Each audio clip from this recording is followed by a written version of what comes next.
comme ça le font? Ouais, trop beau. Ah, merci Laetitia d'avoir accepté mon invitation. En fait, j'ai fait une vidéo. Hein? Pardon, moi, c'est la première fois que je fais une vidéo à distance comme ça. C'est dingue. Je suis trop contente de faire avec toi. Bah, moi aussi. En plus, on devait en faire et puis j'espère que ce sera que la première d'une série. Si. En fait, hier soir, j'ai tourné une vidéo toute seule que je vais mettre sur ma chaîne aujourd'hui d'ailleurs. Et je parlais de toi, j'ai pas mal parlé de toi. Et du coup, je me suis dit, comme ça, tu iras voir ma vidéo pour une fois parce que j'ai l'impression que tu regardes pas mes vidéos. J'ai jamais vu un petit message, un petit commentaire de ta part. Si, figure-toi que je regardais tes vlogs quand tu étais dans ton bateau là et que la marée elle était basse. T'as regardé un vlog, bravo. Il fallait chercher des colis. Mais la vidéo donc qui va sortir aujourd'hui, je te conseille de la regarder parce que je te critique en plus dedans. Non, je rigole, c'est pas vrai. Je te critique pas du tout. Au contraire, je dis que tu es un modèle pour moi et que tu es notamment un modèle d'égoïsme pour moi, dans le bon sens du terme. Si, c'est bien. C'est bien d'être égoïste. Ouais, et en fait, parce qu'en fait, je discutais du fait que j'ai vachement de mal à me faire passer en priorité et à faire passer mes projets, mon temps, mon énergie, mon besoin de solitude, mon besoin de travailler à mes trucs, etc. en priorité, surtout quand je suis entourée de gens, ce qui est en fait un peu tout le temps, je suis très souvent avec des gens, tu vois. Et je disais que ouais, pour moi, c'était un gros problème dans la vie et que toi, t'étais pas comme ça et que pour t'avoir fréquenté, j'avais l'impression en tout cas que c'était quelque chose que tu maîtrisais bien, de savoir justement protéger ton temps et ton énergie même quand tu es entouré de gens. Et du coup, bah, je me demandais si tu avais des conseils pour nous qui ne sommes pas comme ça. Est-ce que tu as toujours été comme ça ou est-ce que c'est quelque chose que tu as appris avec le temps? Je pense que je l'ai appris en grandissant.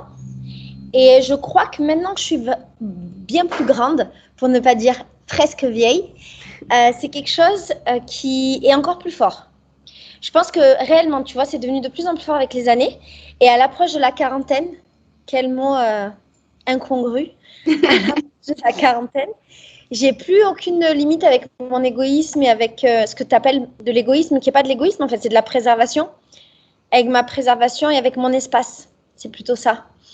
Il y a un truc qui pour moi est très évident que je fais beaucoup, c'est que je dis non. Souvent. Déjà, je commence toujours par non et après, je vois. C'est terrible, hein. Je crois que c'est très français de faire ça. Les Brésiliens commencent toujours par oui et après, ça, c'est merde. Moi, je commence par non. Moi, je suis totalement brésilienne. Je dis oui à tout. Et ensuite, je regarde mon emploi du temps et je suis là, putain, allez, qu'est-ce que j'annule? Allez, toi, je t'annule, ça, j'annule, ça, j'annule. Et du coup, c'est hyper gênant, tu vois. Mais je ne sais pas dire non directement. Moi, je dis non tout le temps parce que à partir du moment où quelque chose empiète sur mon temps, mon intimité, ma charge mentale, machin, j'évalue si j'ai envie ou pas. Si j'ai pas envie et si ça empiète trop, je le fais pas. Je te donne un exemple. Tu sais que je travaille avec beaucoup de monde, j'ai beaucoup de filles chez moi, nana, et toutes ces filles-là sont en relation avec beaucoup de monde ici au Brésil, beaucoup d'intervenants, de professeurs, de professionnels, de je sais pas quoi, de vendeurs, de blabla, de blabla. Souvent les filles de ma maison, j'ai une maison d'hôtes, quand elles vont faire des choses avec d'autres humains, elles ne s'organisent pas pour avoir les moyens de paiement, pour payer leurs prestations, pour récupérer des trucs, pour donner des trucs. Elles oublient des choses. Enfin bref, elles ont toujours des trucs à régler avec les autres humains et elles se déchargent sur moi sans me demander mon avis. Et elles disent oui, j'enverrai l'argent à Laetitia qui te donnera. Ou Laetitia viendra chercher, m'enverra. Ou machin. Et moi, quand elles me demandent ces petits services, qui en fait sont des services que je pourrais sans aucun problème leur rendre, je dis non. Par contre, je reviens pas dessus, je dis non et je leur explique. En fait, c'est une charge mentale que je ne veux pas avoir, c'est pas la mienne, c'est pas mon problème. Moi, j'ai déjà tous mes trucs à moi, je gère les trucs de personne.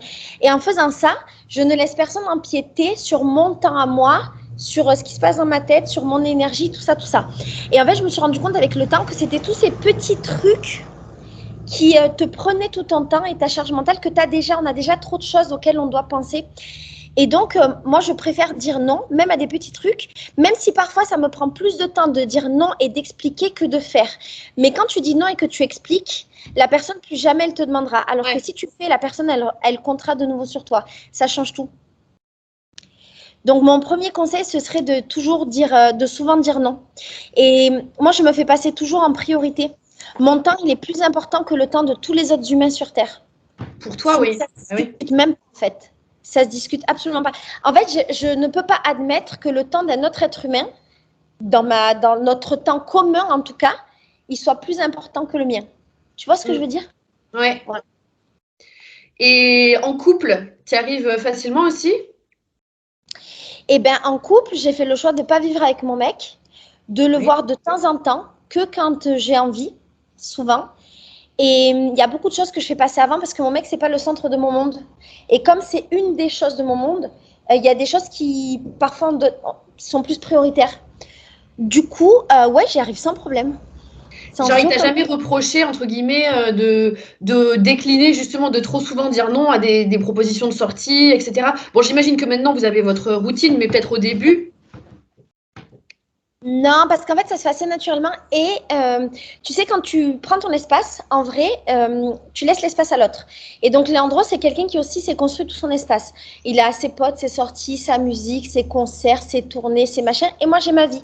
Et du coup, peut-être notre difficulté, c'est qu'on a trop notre propre espace et c'est de coïncider maintenant nos espaces. Et c'est plutôt ça le problème. Maintenant, c'est comment on arrive à faire coïncider nos envies, nos vies, nos machins. Donc, on est obligé de se poser pour se dire, bon, là maintenant, en fait, faut qu'on Ouais, passe du temps ensemble. C'est important pour South Devil. C'est 5 pour notre cours. ouais, Notre ouais, cours, ouais. c'est du temps ensemble. Tu vois, c'est plutôt ça. Mais je préfère ça que l'inverse. Je préfère me prendre la tête avec mon mec. On se prend pas la tête en vrai. On va avoir une discussion pour dire, là, je pense qu'il faut qu'on se voit. Là, faudrait, plutôt que l'inverse, passer mon temps à m'embrouiller avec mon mec parce qu'il me dit oui, il faudrait qu'on se voit et moi, là, ça me saoulerait dans ce sens-là. Ouais, J'ai ouais. besoin Bah, d'espace. t'as de la chance, vous êtes sur la même longueur d'onde, quoi, sur ce Ben, point-là. je crois que j'ai imposé aussi cette longueur d'onde. Hein. Mm. C'est très difficile de me dire non parce que j'impose les choses aux autres et je laisse pas cet espace de discussion. Mais j'allais justement, alors merci, ça me permet d'amener la prochaine question. Comment tu assumes, comment tu réussis à quand même garder une réputation de meuf sympa tout en imposant ça et en disant non à plein de trucs et en te faisant passer en priorité, etc.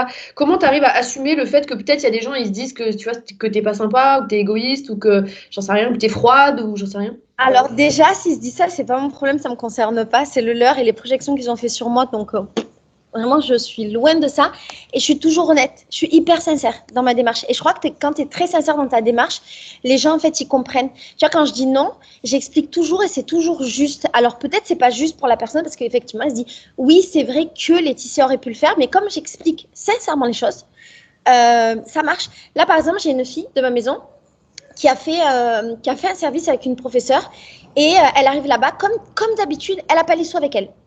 Comme d'habitude, donc qu'est-ce qu'elle lui dit? Comme d'habitude, ah, je laisserai les sous à Laetitia qui te les laissera. La prof, elle m'appelle, Laetitia, il faut que tu me récupères les sous de Nana. J'ai dit non, non, c'est pas possible en fait. C'est pas possible parce que c'est une charge mentale pour moi, parce que j'ai pas envie, parce que Nana, parce que Nana. Et je le dis en tout amour et toute sincérité. Et je vois bien que ça va être compliqué. Je lui dis, écoute, cette fois-ci, je le fais, mais c'est la première et la dernière, je le ferai plus. Et je l'ai fait parce que c'est cette personne, parce que je sais qu'elle a besoin de cet argent, machin, je l'ai fait. Mais elle a bien compris que plus jamais elle pourra me le demander. C'est le joker. Il n'y aura pas d'autre joker. Et c'est pas méchant, tu vois, c'est pas contre la personne, c'est pour moi. Et généralement, les gens le comprennent. Et par rapport au fait que les gens qui viennent dans ta maison, ils ont peut-être des attentes quant au fait de justement passer du temps avec toi, traîner avec toi. Ils se disent peut-être, ouais, trop bien, je vais aller voir Laetitia, on va parler pendant des heures et tout. Et en fait, non, toi, t'as pas le temps de parler pendant des heures avec tous Non. les gens qui passent chez toi. Leurs attentes, ça ne me concerne pas.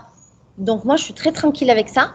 Et je donne ce que je suis capable de donner. Il y a des moments, tu vas venir chez moi et je vais être hyper disponible. Il y a aucun problème, on va passer du temps, machin. Et il y a des moments, je vais pas être disponible et je vais pas me rendre disponible si je le suis pas, en fait. Et j'ai déjà eu un cas d'une meuf qui est venue chez moi, c'était une période très compliquée, c'est quand j'avais acheté la maison et émotionnellement, c'était très dur pour moi, cette période, et j'avais pas d'énergie à accorder à d'autres êtres humains, c'était très dur. Et en fait, la meuf, à la fin du voyage, quand elle rentre chez elle, elle m'envoie un très long message pour m'expliquer que ça a été difficile pour elle parce que justement, elle avait des attentes, qu'on passe du temps ensemble, qu'on se voit, qu'on fasse des choses parce qu'elle regardait ma chaîne depuis longtemps, parce qu'elle m'aimait bien, parce que blabla. Et effectivement, ça m'a fait de la peine parce que son message, il était sincère, qu'il était gentil en fait. Ça m'a fait de la peine, mais je lui ai expliqué que j'étais pas capable et que si je n'ai rien à donner, je peux pas donner en fait. Je vais pas, tu sais, les compteurs ils sont à zéro, je vais pas me mettre en négatif pour un autre humain parce qu'en fait, pour revenir à zéro, ça va être beaucoup trop dur pour moi. Et il y a, je suis pas sûre qu'il y ait des êtres humains qui méritent ça. En tout cas, pour le mériter, il faudrait qu'on soit très, très, très, très, très, très, très proche. Tu comprends? Donc, donner à tout le monde. Et du coup, je fais pas trop d'efforts. Mais tu vois, par exemple, quand j'ai les filles qui arrivent chez moi avant les voyages organisés, j'ai pas de temps pour elles parce que j'organise leur voyage qu'elles vont faire. Et donc, généralement, je les préviens. Je leur dis, voilà, tous ces 3-4 jours, une semaine que tu vas passer, je vais pas te calculer. C'est pas que je t'aime pas. La proposition de départ, c'est je t'aime, gratos, il y a pas de problème. C'est juste que j'ai pas le temps et que si je veux être au top pour toi, si je veux pouvoir, si je veux que tu sois le centre de mon monde pendant 10 jours, il faut que ces moments-là, je m'occupe de personne. Et les meufs, elles comprennent. Il n'y a pas de problème. En fait, il faut toujours expliquer les choses et être sincère. Peut-être. Oui. Oui, oui. Et par rapport à toi, comment toi, tu arrives à te mettre dans ta bulle, même s'il y a du monde dans ta maison, même s'il y a des choses qui se passent, etc. Et à te mettre à travailler, je sais pas, à tourner une vidéo, par exemple, toute seule ou quoi, alors que il y a des gens tout autour. Tu vois, là encore, maintenant, tu as tes appartements, mais dans l'ancienne maison où Avant, j'étais j'habitais venue, avec les meufs et avant ça, pendant un an, je voyageais. Donc, j'étais toujours dans des auberges et il y avait toujours des exactement, humains. ouais. Et Et c'était impressionnant, dans ton autre maison, tu étais là, tu travaillais sur ton ordi au milieu du salon avec les gens autour et tu y arrivais quand même et tu tournais tes vidéos quand même alors qu'il y avait les gens autour et tout. Moi, c'est ça mon problème en ce moment, c'est que je vis en coloc avec 2 adultes et un bébé et je me suis lancé ce défi, une vidéo par jour.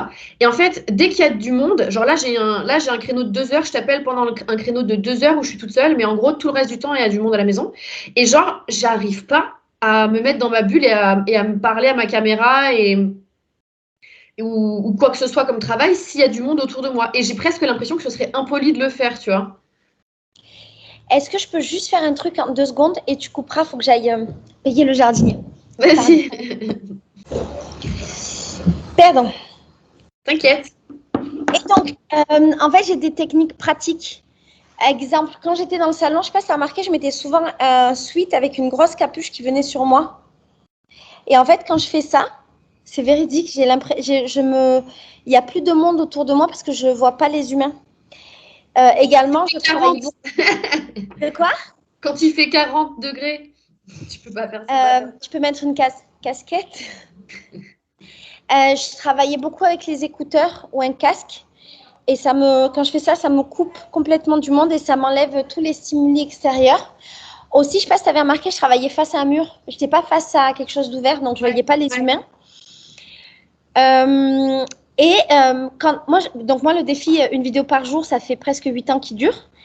Et dans toutes les circonstances. Et en fait, c'est très challengeant pour moi quand je ne peux pas travailler parce qu'il y a du monde, des stimuli, machin, parce qu'en fait, ça m'oblige à sortir de ma zone de confort. Exemple, il y a un problème de clim dans l'hôtel d'en face et il y a un bruit qui est très fort. Je ne peux plus tourner dans cette pièce qui est la pièce où je tourne normalement à cause de ça. Donc, je vais devoir trouver comment et où tourner. Et en fait, quand je voyageais, c'était trop intéressant parce que du coup, j'ai tourné dans des endroits incongrus. Genre, chez moi, dans des salles de bain, des toilettes, dans la rue, dehors, dans un café, dans un truc. Et en vrai, ça m'obligeait un petit peu à faire des choses différentes et je trouve que ça rendait un peu plus riche mon contenu. Et maintenant que j'ai la facilité de travailler chez moi, parfois, je trouve que je suis beaucoup trop dans ma zone de confort et ça m'attriste un peu. Également, d'avoir tout le temps du monde, ça me nourrit parce que les gens peuvent m'apporter. Je vais entendre une conversation, je vais attraper un truc et bam, je vais attraper la personne pour tourner une vidéo. Alors qu'en étant seule, finalement, je me sens beaucoup moins stimulée. Tu vois, avant, j'avais l'impression dans mon ancienne maison que tous les jours, j'écrivais des vidéos, j'avais des idées dans tous les sens. Et depuis que je vis seule, c'est beaucoup plus difficile pour moi d'écrire des vidéos. Tu vois? Ah ouais. Bah oui, parce qu'on avait des conversations en permanence sur le féminisme, machin. Exactement, j'ai un peu moins ces conversations avec les meufs, mais aussi parce qu'avant, j'avais un rythme un peu différent. Là, j'ai un voyage par mois, plus j'ai une grosse maison d'hôte, alors qu'avant, j'avais une mini maison d'hôte. J'ai mon agence de tourisme, elle a augmenté. Enfin, tu vois, mon travail, il s'est multiplié par 10. Donc, je ne pourrais plus avoir le rythme que j'avais avant et je ne pourrais plus machin. Mais par moments, je regrette un peu ce moment où j'étais surstimulée par les autres humains. Et donc, du coup, le fait d'avoir du monde, je le tournais en force. J'ai toujours fait ça. En fait, dès qu'il y a un truc qui est complexe, je me pose la question, comment je peux le tourner en quelque chose qui m'aide? Vas-y, j'ai des humains, ben, je vais les utiliser. Les humains, ils étaient dans mes vlogs, on faisait des vidéos, on faisait des machins, il se passait des choses, tu vois. Là, je suis Ouais. revenue dans un rythme où il se passe moins de trucs. Ouais, c'est intéressant ça d'accepter les choses comme elles sont et d'essayer de voir en quoi ça pourrait être Quand tu un mets la main atout. sur quelque chose, dans tous les cas, tu n'as pas le choix que d'accepter. Mm. Voilà. Là, par exemple, ce bruit me rend complètement dingue. Je peux plus tourner dans mon salon, donc je vais commencer à tourner dans ma buanderie. J'ai jamais tourné là-bas, sur mon toit, tu vois, dans des endroits où potentiellement il n'y a pas de bruit. Ou peut-être je vais descendre dans la maison des filles pour tourner, tu vois.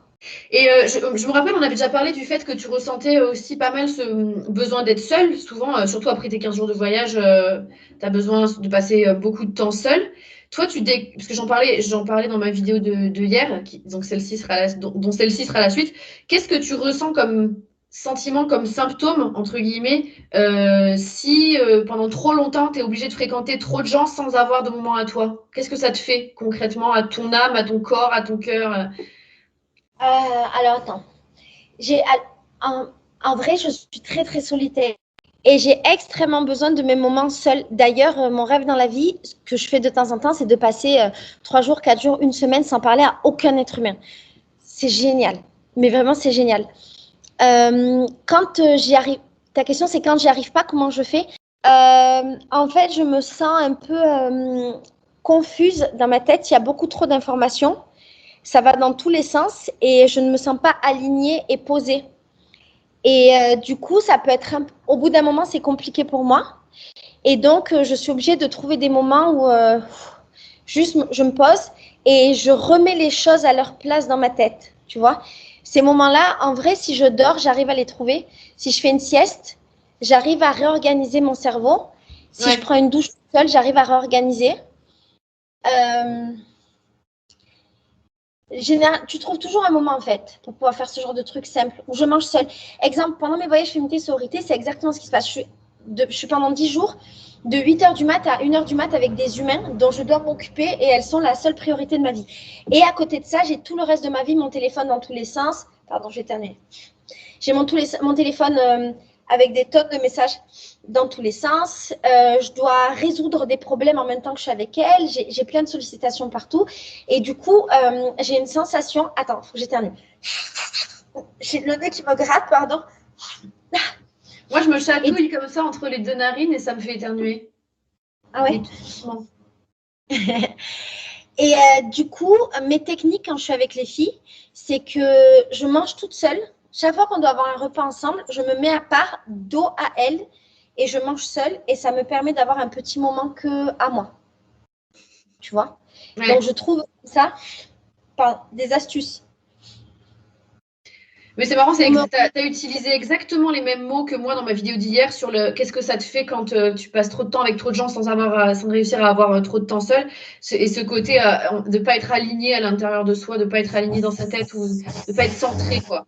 C'est ce que je vis un peu pendant 10 jours avec les filles et j'ai des rituels pour après ça, pour pouvoir me recentrer. Et j'ai absolument besoin de ces rituels. Ouais. Ces rituels, c'est dès que le voyage est fini, je suis chez moi et pendant au moins une demi-journée, je parle à personne. Et après ça, je nettoie mon intérieur. Et quand je nettoie mon intérieur, ça remet tout en place dans ma tête. Et généralement, ça, c'est le lundi. Le voyage se termine le lundi midi. Lundi, dans la journée, je parle à personne. Mardi, c'est mon jour de ménage. C'est ce qui s'est passé là, d'ailleurs, cette semaine. Et à partir de mercredi, je redeviens sociale et j'ai rechargé mes batteries. Il y a eu le mois dernier, j'ai eu un groupe qui m'a pris énormément d'énergie. C'était très dur pour moi. Elles étaient merveilleuses. Mais il y avait beaucoup de choses à régler émotionnellement et donc j'étais épuisée. Et en fait, j'ai eu besoin d'aller dans un endroit où il y avait beaucoup de musique parce que la musique, ça fait partie des choses qui me re-remplit. Donc j'avais besoin d'une samba, beaucoup de musique et beaucoup d'humains que je connais pas. Et c'est drôle parce que normalement, j'ai besoin d'être seule, mais là, j'ai eu besoin de l'inverse. Et je suis partie toute seule dans une samba, dans le centre, qui était génial. En plus, c'est mon groupe préféré. J'étais toute seule au milieu de tous ces humains. Et aussi incroyable que ça puisse paraître, même pour moi, ça m'a énormément ressourcée et re-remplie. Tu vois? Oui, mais parce que Tia, elle est seule. Et donc, finalement, moi, je comprends complètement. Moi, je fais ce genre de choses aussi. Finalement, tu apprécies, genre, tu es consciente, enfin, tu es spectatrice de la scène, d'une scène de vie trop belle, mais toute seule. Et finalement, il n'y a personne qui attend que tu partages tes impressions avec. Et du coup, tu peux être vraiment en contact avec tes émotions. Enfin, Si. J'ai un autre rituel que j'ai mis en place, généralement le lundi soir. Donc, mes voyages se terminent le dimanche soir. Et lundi midi, on a la ronde de fin avec les filles. Et donc, lundi après-midi, je suis en congé. Généralement, le lundi soir, je vais manger toute seule au restaurant. C'est un nouveau truc que j'ai mis en place depuis plusieurs mois. Et ça me fait un bien fou. Je vais avec ma Kindle. Je prends toujours le même plat parce que je suis un peu… je comprends, je suis pareil. Est-ce que tu vas à Tribas Pizza? Non, parce que Triva Pizza, c'est un endroit social pour moi. Ouais, c'est C'est vrai. l'endroit où je vais avec toutes mes filles. Non, je vais dans un endroit où ils font du pain qui ressemble à du pain français. C'est particulièrement bon. Et je commande un truc que normalement, je ne mange jamais. Je ne mange pas de poisson. Tu vois, je ne mange pas de viande, je ne mange pas de poisson. Mais après mes voyages, je suis extrêmement épuisée. Je ressens le besoin de manger du saumon. Ça ne peut pas s'expliquer, c'est comme ça. J'ai envie de saumon. Et donc, je vais là et je commande mon sandwich au saumon avec des frites. Toujours la même chose. Ma bouteille d'eau, du pain aux olives et généralement des petits pains au fromage. Et en dessert, je me prends une tarte aux fraises. Vraiment, c'est le rituel. Ouais, je mange, je mange. Et juste d'être là avec ma Kindle, d'être toute seule, machin, ça me re-remplit énormément. Donc, ma solution à moi, c'est les petits rituels que je mets en place. Et une fois que j'ai fait tous ces rituels-là, très bien. Et j'ai déjà eu le cas où j'ai pas réussi à faire mes rituels pour des raisons. Et j'avoue que ça a été plus dur pour moi de me recentrer dans moi-même et je me sentais perdue dans ce que j'avais à faire dans ma chaîne, dans comment me réorganiser. C'était très difficile. Je comprends. Moi aussi, aller toute seule au resto avec un livre ou ma tablette, c'est vraiment un de mes trucs préférés au monde. C'est trop, trop bien. Merveilleux. Merveilleux. C'est un plaisir en fait. Ah ouais. C'est incroyable. Surtout si t'as pas de téléphone ou que tu le sors pas, quoi. C'est trop bien. Ouais, non. Souvent, je prends pas le téléphone, je prends pas ou je sors pas exactement ce que tu dis, le téléphone, et je me concentre sur moi-même et sur ma chaîne. Si. Si. Tu sais, un autre truc que je fais pendant mes voyages, quand je vois que je suis trop comme ça, je lis le soir. Je me pose et je lis. Et pareil, ça me recentre parce que ça m'oblige à me focus sur sur quelque chose. Et dans ma tête, ça fait comme un truc où en même temps je lis et en même temps j'organise ma tête. Et je résous des problèmes et ça met en place. Et à l'inverse, quand tu passes une semaine seule, donc disons, tu sais, parfois tu loues un endroit où tu vas juste pour parler à Juste personne avec. pendant une semaine, qu'est-ce que ça te fait à ton être? Qu'est-ce que ça te fait à la fin de la semaine? Comment tu te sens? Qu'est-ce que ça t'apporte en fait? En fait, ça me fait une sensation de bonheur, tu peux pas imaginer. C'est drôle parce que je suis à la fois pour les autres humains extrêmement sociable, mais je te jure, je suis pas du tout sociable. Même par la personne. Je me souviens j'avais loué l'appartement que tu avais loué après toi aussi, qu'on avait trop aimé à Santa-Teresa, tu sais, avec. En hauteur là? Ouais, j'étais restée là une dizaine de jours, j'avais parlé à aucun être humain et j'avais T'as passé eu ma des vie. inondations, non? Pas celui-là, Pas c'était celui-là? celui où il y avait une petite cour en bas avec une super belle vue qui était devant le parquet de Las Frinas. Il me semble que Ah tu avais oui. été. Oui. J'avais parlé à aucun être humain pendant une dizaine de jours et j'avais juste monté des vidéos. Pour moi, c'est génial parce que c'est des moments où je suis extrêmement efficace dans ce que je fais, dans comment je m'organise, dans ma chaîne. Je m'étais fait une routine où je mangeais quasiment que la même chose. Mais moi, je suis monomaniaque, hein, je suis une grosse folle. En fait, dans ces moments-là, je mange exactement les mêmes trucs pour ne pas faire de choix extérieur et pour être ultra focus sur ce que je dois faire. Et c'est un moment où j'ai l'impression de faire des bonds en avant qui sont mais incroyables. Parce que je me lève et je me lève très tôt et jusqu'à très tard, je ne fais que travailler ou lire. C'est incroyable. C'est un sentiment de complétude, ça existe, de se compléter, de compléter des choses, de se compléter, de se remplir et de checker des trucs. Fait, d'organiser sa vie qui pour moi est énorme et ça recharge beaucoup mes batteries pour le après en fait. Je m'avance énormément pour moi après. C'est génial. Quand je dis je m'avance, c'est pas dans le concret, c'est dans ce qui se passe dans ma tête. Ça organise ma vie pour les mois qui viennent. Et il y a beaucoup de choses qui naissent de ça. Parce que ce vide des autres êtres humains, il est rempli par tout ce que moi je crée en fait, tu vois.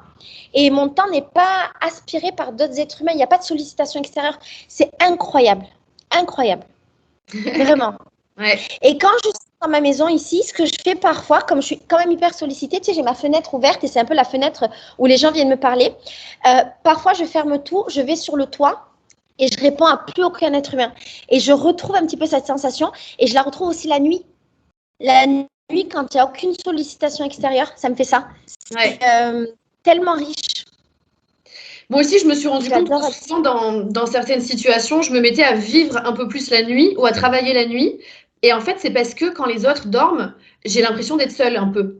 Pas exactement, parce que genre, tu peux pas faire de bruit, tu peux pas mettre la musique à fond, donc c'est pas aussi bien, mais un peu, tu sais que tu vas pas être sollicité du tout pendant 6 heures. Et des fois, je me retrouve à me décaler comme ça. Et en fait, c'est pour cette raison-là, je me rends compte après. Là, je me suis mise à travailler très tard le soir, monter mes vidéos et tout. Mais en fait, c'est parce que c'est le seul moment où je sais que je vais être seule, quoi.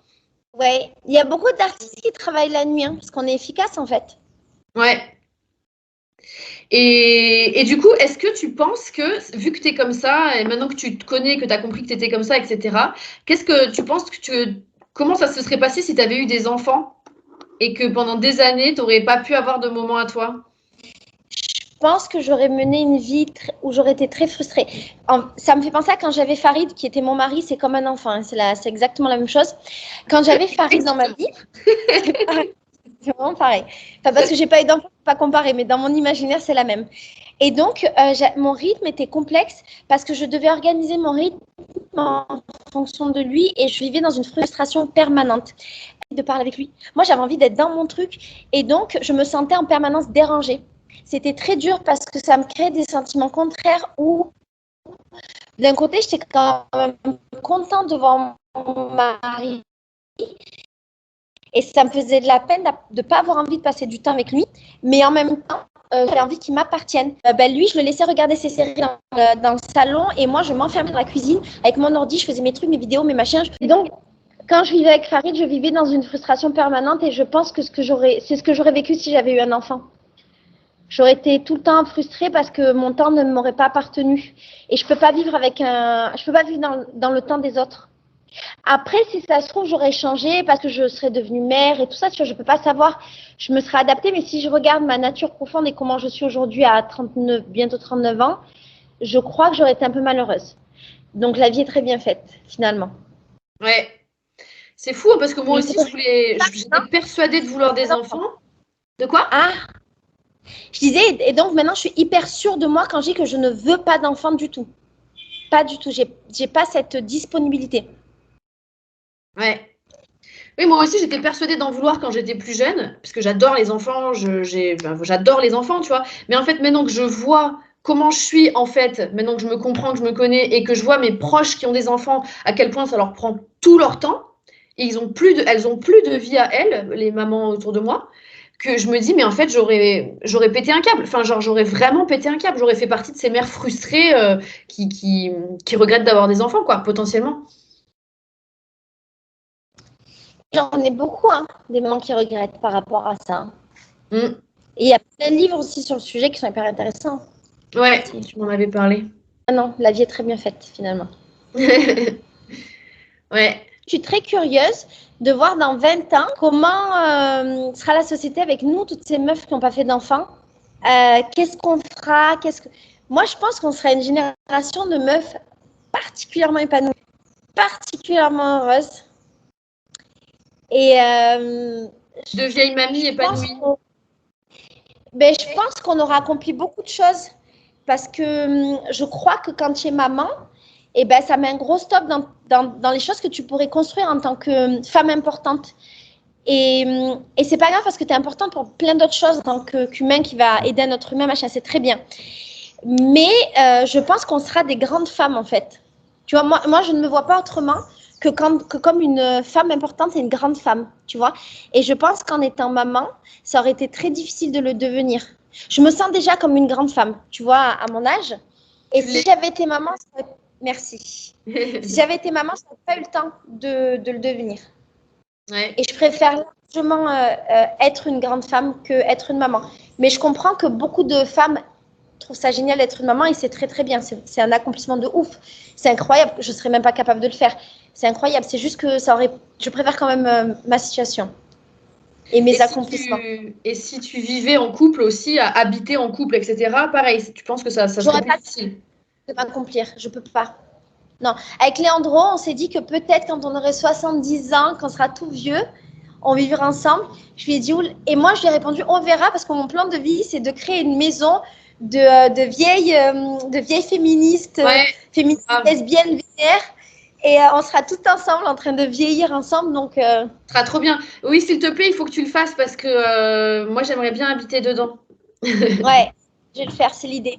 Je vais acheter le reste de la maison d'à côté, on va faire une immense maison où on aura tous nos espaces privés et on vivra ensemble. T'as Ce bon, sera t'as la bon. maison de la misandrie. De quoi? La maison dans la petite maison dans la prairie? Pas du tout, la maison de la misandrie. Ah, je me disais, mais pourtant, Laetitia, elle a pas trop envie de vivre à la campagne, à mon avis. Ça a coupé, j'ai pas entendu. Je t'entends pas comment? Je te disais que je t'entendais pas non plus. Bon, je vais te laisser parce que j'ai l'impression qu'aussi c'est l'heure, là, 18h30. Il n'y a plus trop de réseau parce que tout le monde est connecté à Barcelone. Je sais pas, ça passe de moins en moins, c'est la cata. Mais merci beaucoup. C'était trop bien, c'était trop intéressant. Merci pour tes lumières. Est-ce que tu aurais un dernier conseil pour les meufs qui ont du mal à faire passer leur temps en priorité? Il faut qu'elles soient conscientes que si elles ne le font pas, il n'y a personne qui le fera pour elles. Personne ne nous donne de la place en fait. C'est soit on la prend, soit on regarde les autres la prendre. Et j'oublie jamais que je suis née seule. Je vais passer cette vie seule et je vais mourir seule. Personne pour moi-même dans ma vie. Genre, personne. Voilà. Merci pour cette belle conclusion philosophique. J'espère que ça ne sera pas trop entrecoupé, mais on verra. Même fort. Moi aussi. Merci Laetitia. Beijo, beijo. Beijo. Voilà, j'espère que cette vidéo vous aura plu et qu'elle vous aura apporté peut-être quelque chose.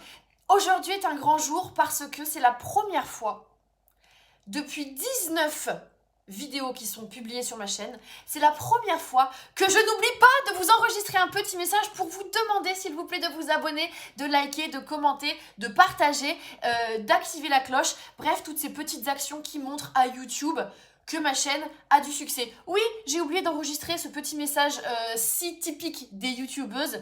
Depuis le début de ma chaîne, j'ai oublié donc 19 fois d'affilée, ça veut dire wouh, championne. Quel professionnalisme. Non mais voilà, c'est vraiment important parce que vous savez comment YouTube choisit quelle vidéo il va choisir de recommander aux utilisateurs de YouTube. Eh bien, c'est en fonction justement de l'engagement. Voilà, c'est pour ça qu'on vous demande, s'il vous plaît, si vous aimez un contenu, d'interagir avec pour montrer à YouTube que ce contenu, il est cool.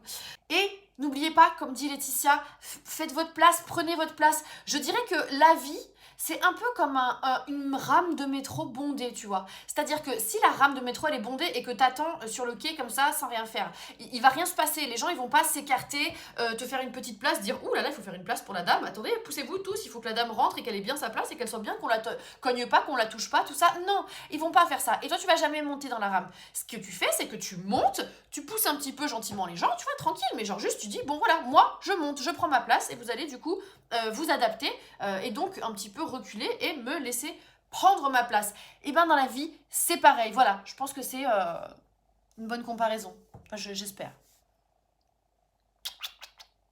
Ciao.